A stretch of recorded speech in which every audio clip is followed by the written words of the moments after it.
Women's Rights by Abe, Lily, and Vinny. The Gilded Age was a time after the Civil War and before World War I, where the U.S. economy skyrocketed through industry, trade, and a huge growth in population. There was an extreme amount of political corruption, poverty, and bad working conditions. Among all these problems, women's rights was one of the most ignored but biggest problems there were. The negative influences, the voting rights for women were not equal to the rest of the population. They could not own property, married or unmarried.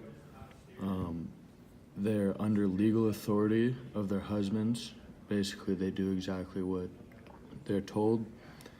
Their factory wages are not equal to the rest of the population. And the separation of women and social classes, basically the richer you were, the higher you were.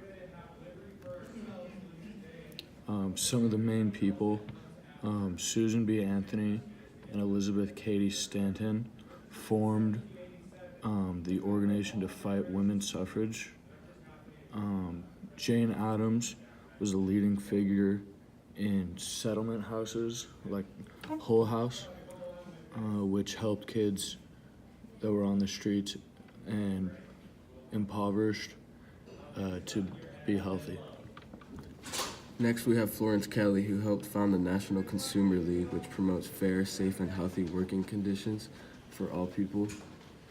Then we have Margaret Sanger, which opened the first birth control company because she came from a house with like 11 siblings. Here we have some groups that helped. We have a National American Women's Suffrage Association. That's just the kind of movement for the women as a whole. And then we have the temperance movement. This is the practice of never drinking that a lot of women believed in.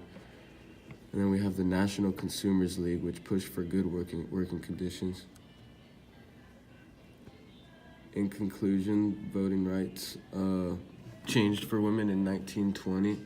Here we have the NAWSA and the NCL, which is two great women's groups that are still around today to provide for women. I don't know.